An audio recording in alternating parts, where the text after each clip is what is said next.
So I am sure so many of us has asked the question, how good would I do against an actual pro? And this is not a perfect display of that, but I think it's close enough where I can finally get to see what I look like against 2019 Paul McBeth. And the results are pretty disappointing, but let's see how it all turned out. Expectations versus reality, pro versus am, let's get into it. All right, this is hole 1 for me because this is a different layout now. And it looks like an easy just turnover line, not really a gap you have to worry about too much. And Paul makes it look so effortless, goes past the pin on a 400-foot shot. Again, Chris Clemens makes it look even easier. Goes a very like good flippy shot. I think it's probably like a Firebird. I do not have that same amount of distance or power, so I'm trying to rip a forehand, basically full flight, trying to get it to turn left, skip to the right, and I did phenomenal. Best shot I have ever had there. I don't know how I did it, but I take it. It was money. And I'm definitely missing this putt in a tournament, but this is casual, so we got this. All day. I don't miss. Hole 2, it looks pretty easy and gettable once again, but this is Paul we're talking about, and I am not Paul. So 660 feet. We actually only threw to, I think it was like 450. So not only is it shorter, man, Paul's upshot was just so dialed in. Not only was my shot shorter, it was also a worse score, if you're wondering. Chris makes it look so easy again, and here's what I do. Throw it way right, not even any potential to get a good amount of glide, and then my hyzer upshot wasn't great at all. I am trying to just scramble, and I fumble the putt super hard. Get a very powerful putt, so that's good, but that was a bogey. So on to probably the best hole in all of K&C Wide Open history. I wish they would bring this as an elite series because this hole in particular is just that good. And we get one of the best shots we have ever seen from Paul. The crazy shot. Let's get into it.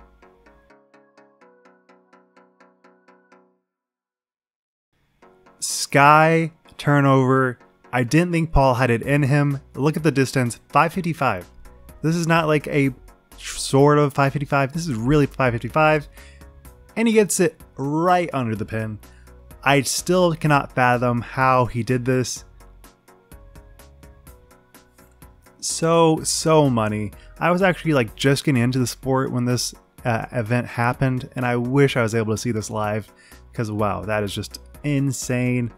And then we have Messerschmitt making an insane putt. And here's what I do. I'm trying to rip it turnover line just like him, and I don't get nearly the same spin. I hit one of the very first trees.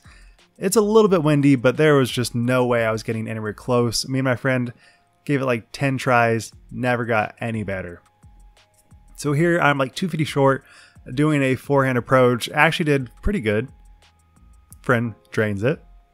Here I am trying to not choke, but I drain it. We're good. And then hole 4. This is probably the most gettable hole. This is probably the most gettable hole on the entire course. Just kind of throw a pitch up. Don't do anything crazy. If you try to overpower it, you're gonna go too deep, and it'll be a very hard upshot. Paul does a perfect job. Gets an easy look at birdie, and no problems there. So I don't have that same kind of smooth forehand, so I'm trying to rip it once again. And I actually didn't finish in a bad place. I just wasn't actually playing at the right pin because the pin they played was unavailable. And so we're playing to the shorter one. Not really much you can do about it. Nearly drain it. Go me. So on to hole 5. It looks insanely easy. 248 all day. But I do not have that upshot distance, so I'm throwing a very steep hyzer with the driver, and I didn't get too far away, but I'm an AM. So we miss our putts. We miss them all day. All right, hole 6, it is just an easy open hyzer, right? You think that's just doable. I can do that 99% of the time. Paul almost aces it. It's under 300, not a concern for most. So he don't miss. He will never miss. I'm trying to do the same tactic. I threw it a little bit flatter than I wanted, but it carried very, very well. And I have honestly the same look. But like I said before, I am an AM. I miss my putts. I didn't have to do a roll, but I still got par. Not getting birdie there. Here Paul does an insanely aggressive and dangerous roller, because if you get in those woods, you're just going to have a very difficult time scrambling up to the basket. And you can see that left side is just so much more approachable. But this is Paul we're talking about, so he gets his par putt like it's no big issue. I have a very powerful forehand approach that didn't even get close. My friend figures out his Tesla and destroys. My second forehand was even worse. So you can see I'm kind of crumbling here a bit. And if you're Paul, you never crumble. So he makes hole 8 look like just total ease, never a concern. And again, under 300. So if you're a pro, there's no way you should be really missing this. And Prezi makes it look super easy. Paul gets his putt, never an issue. Here's what I do. Just total grip lock, hitting it super, super hard right. Somehow make it out. Shouldn't have done that. Get a very good approach, so go me. Good putt, get a par, but that is an absolute easy birdie for most pros. Hole 9 is probably the most difficult hole on the entire course. It may not look difficult at all, but it is an insanely high elevation, and getting it anywhere close to the basket is near impossible. And even the immoral Paul can still miss his putts, so he gets a par. I'm trying to rip this as hard as I can, and I did get the best shot my entire life there, so go me. But I was still so short. My hyzer approach was pretty good. And then I get a good putt.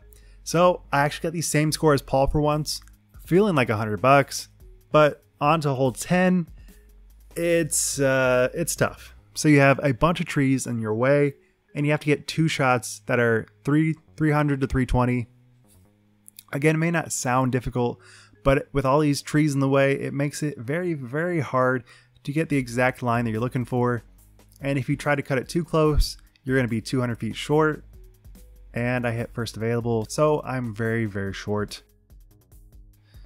And I have this weird shot where I have to throw it hyzer, but I have to get distance, and I try to get like a skip, and that did not pan out.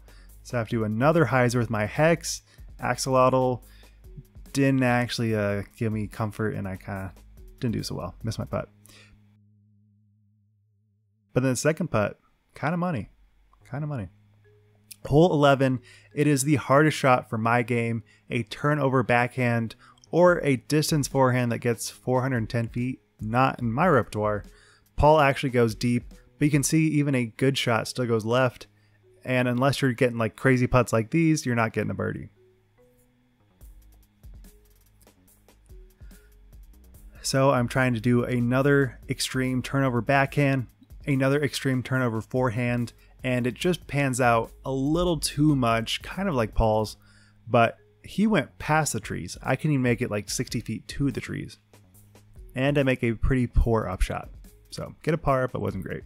Hole 12, you have to hit it low ceiling, get somewhere close to the basket. And this is 565. I'm not doing that. That was an insanely good approach. He never had any trees to worry about. He had it just high enough that it was never really a worry. I'm trying to throw it smooth, and I throw it way too high. Once again, my forehand's just not working out for me. And that was a decent upshot. So if you're a pro, you're making this. Me, this is what I do. All right, hole 12, 789 feet. This pin either was not available or we didn't see it, so we did not play it. We played like the 680 par 4 position, which is not much easier, if not harder. But Paul does a phenomenal job at getting as left as you need to, has an insanely good upshot, would have had an eagle look had he not gone into the road. just insanely good distance and control. Really, this should be a par 4. I don't know why it was a par 5. And he gets his par even though he went OB. So here I'm trying to rip. Because Paul did it, I can do it, right?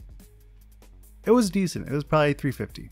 So get it close, but I still was not that close. And now I'm like tucked behind a tree and I just have no easy way to get to the basket. So I'm just kind of trying to throw just a hyzer approach.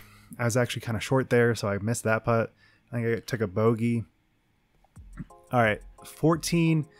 This hole is a monster. And once again, Paul does the insanely high turnover, and then he nearly gets right up to the basket. Still has a pretty difficult comeback here, but this is Paul, so he never misses. Here, I'm trying to do just a very easy, delicate forehand, but I had way too much power on it and it turned over. My upshot went right into the water and I'm just bummed. That was my favorite nuke. Lost that.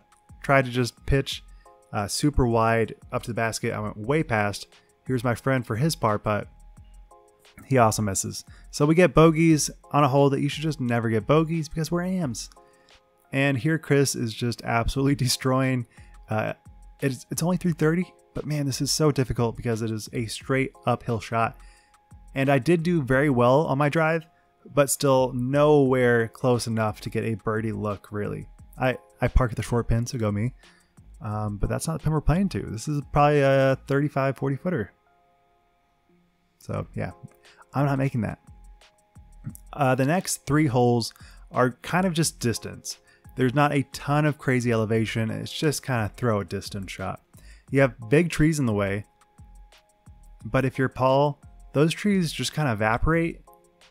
You throw dead center right above the grass line, and he just glides it so well up to the basket.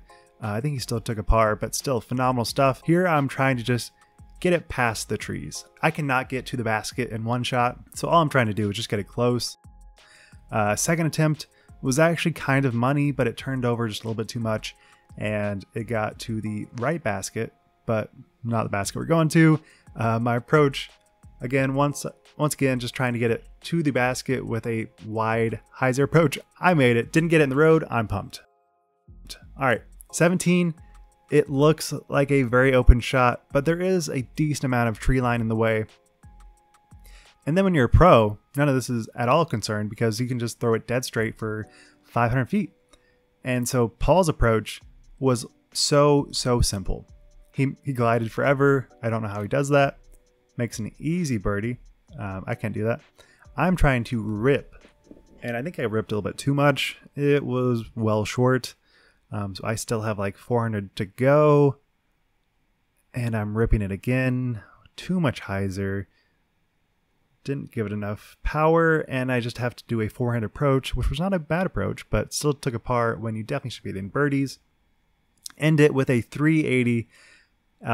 Basically hit your gap dead straight, uphill shot. Makes it look so easy. I don't have that. And this is Paul, so dead center, no worries. Ends with a 9 under. Here I'm trying to rip. I didn't do a bad job at all. So I'm just trying to throw it wide, get it close to the basket. And I nearly make it. I would have been a sick birdie, but I'm not a pro. So with that, I think I ended up with like +5. Not quite the 9 under that Paul gets. I think it was actually 10 under because he started on hole 3. So Paul's the GOAT. I am not. I am just an AM trying to do his best in the world. Hope you guys enjoy this type of video. It's a little bit different. Might be a little bit less exciting, but it is what it is. Hope you guys enjoyed. Be sure to subscribe. Wild Runs signing out. Peace.